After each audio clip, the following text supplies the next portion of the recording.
broke, single dad who lives with his mom. I watched that 25-part story, so you don't have to. So that's Ion, and he was married to his wife for 9.5 years and found out that she was cheating on him with her coworker. So they've been married for about 9.5 years at this point, and they moved to Japan. Now, she's the one that's in the military, so he kind of just follows where she goes, and he takes care of the kids while she stays for the bills and kind of supports the family and is the primary breadwinner. When they first met, he was like making $15 an hour. She helped him, create his resume, get a certification, apply for interviews, prepare for the interviews, and then ultimately land a job as a $90K earner in IT. And so he really leveled up his life up until the point that they left for Japan because he wasn't able to secure a job as an American in a Japanese company.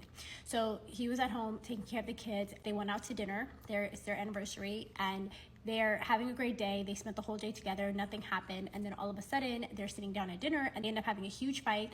So in his version of the story, when they get into the massive fight, she decides that she's going to go stay with a coworker because she's like, I think we just need space. And he's like, well, we're in Japan. How are we going to do that? She's like, I'm going to go stay with a coworker. You stay in our house. She goes and stays with her coworker. They do this for about a few days. They only talk to, exchange the children.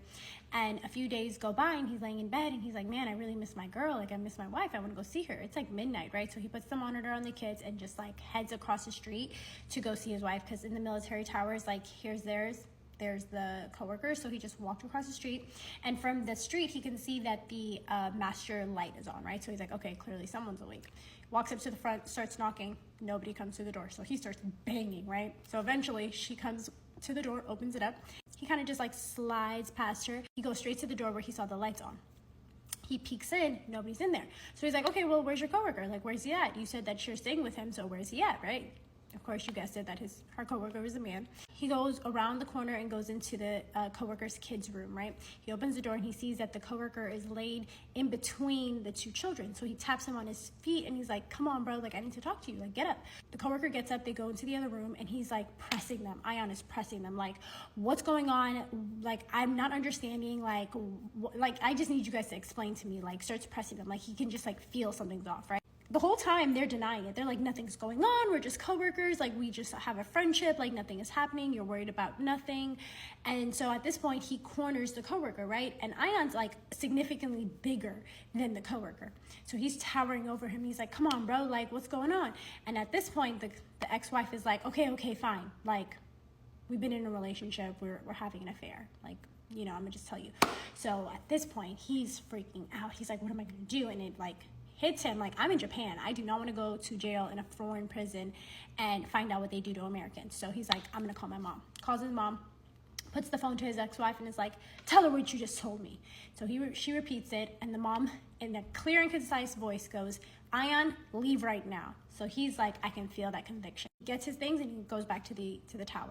Ion explains the whole reason he was okay with her going and staying with the coworker, even though he was a male, was because that coworker was married.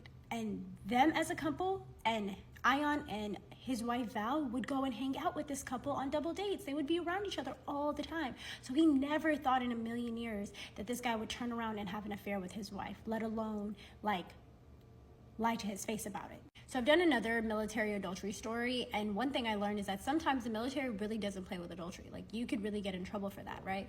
It's not always, but it can happen. And so he was being asked, like, why didn't you report it? Why didn't you tell her chain of command? And he was just like, I did dirt too. I'm not gonna lie to you guys, I was not perfect in this relationship. I did dirt too. Now in his version, he doesn't really go into it much except saying that, yeah, he cheated. He tells us one story about how like the day that she was leaving for deployment, he was like talking to some girl while he was like physically saying goodbye to his wife while she's on the pier to get on the ship.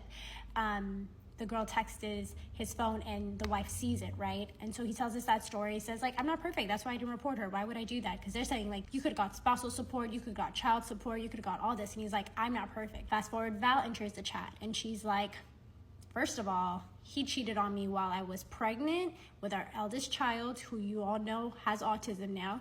He cheated on me while I was in deployment. Once she found out that the baby was autistic, he ended up testing really high for a test when he went to go for a 18-month check-in, and the doctor recommended that the baby be put into early intervention therapy. And so she spent the 2 weeks that she had left until her deployment tirelessly working to make sure that the kid had all of his appointments, his therapy, his school, everything lined up, right? So she goes to deployment and then finds out that same time that her husband was cheating on her. When the girl had initially texted her husband, she actually called the girl and was like, who is this? And the girl was like, oh, I didn't know he had a wife. She's like, yeah, he has a wife. Like, who are you? And the girl was like, I thought he was getting a divorce. Val's like, he is not getting a divorce right now. At this point, the family's not even accepting the autism diagnosis. They're telling her that she's crazy, she's doing too much. And so they're not even helping with getting him into the right therapies that he needed. And so when Ion ended up getting into an accident while she was away for deployment, he ends up taking him out of all of the therapies and appointments that he had set up and going back to Chicago. This is when the story lines up with what Ion said, that she jumped off the ship, went all the way across the world. I don't know if you guys know about military travel, but it's not like one flight. It's like a bunch of flights and a bunch of different places before you get to your destination. She got her kid, took her to her mother's, and then flew all the way back to Japan. Not only that, he ended up cheating on her last pregnancy, and she was like trying to figure out why his phone was always underneath the pillow or his phone was in his pocket, which was like very weird for him. And so one day he comes home late from work, like he's been doing the last few weeks, and he's like, oh, I'm about to go out with my boys. She's like, I've been home with the kids all day, but like, okay, go ahead, go out with your boys. At this point, she's kind of suspicious, so she ends up going through his phone and being like, hey, I don't see a call from your friend. You said he called you and arranged these plans. Like, I don't see anything. He's like, oh, he called me while I was on the phone with somebody else, so it didn't register. And she's like, that's not how it works. Then he starts a whole argument saying like she doesn't trust him, she tries to control him, she's always trying to tell him what to do.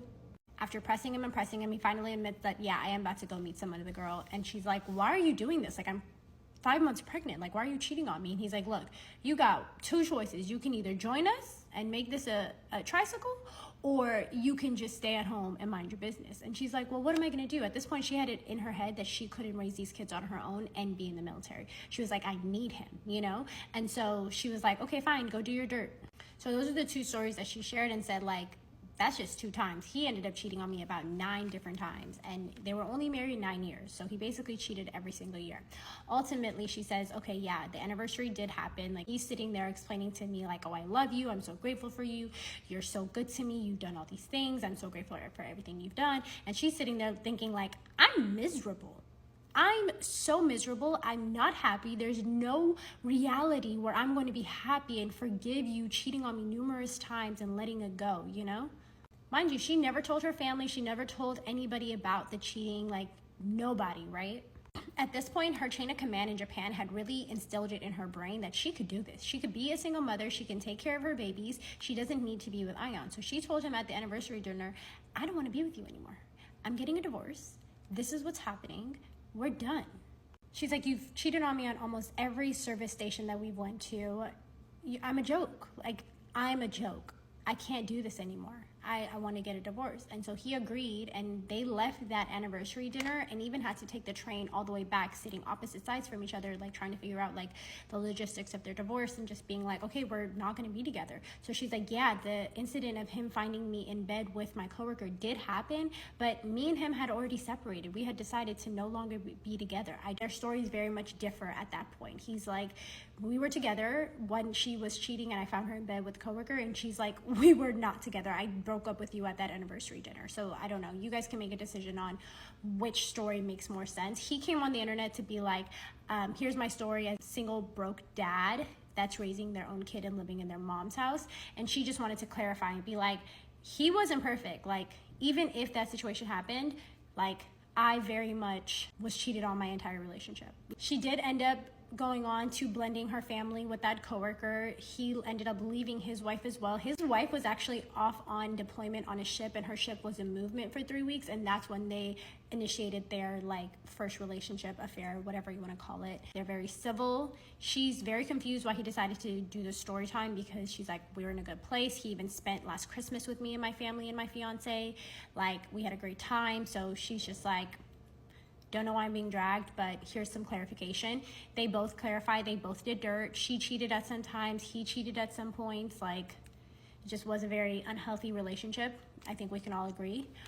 Either way, I wanted to make sure I got the story out to you guys. Appreciate you guys as always. 2 wrongs don't make a right. Just because you are not happy in your relationship don't mean you can ruin another. And same with him. Why are you blasting a wife you no longer have because you didn't take care of her? You're messy. Get off the internet. The internet's not for you to put all your stories out, knowing that you're the evil villain in it. My goodness. What do you guys think? Put in the comments below.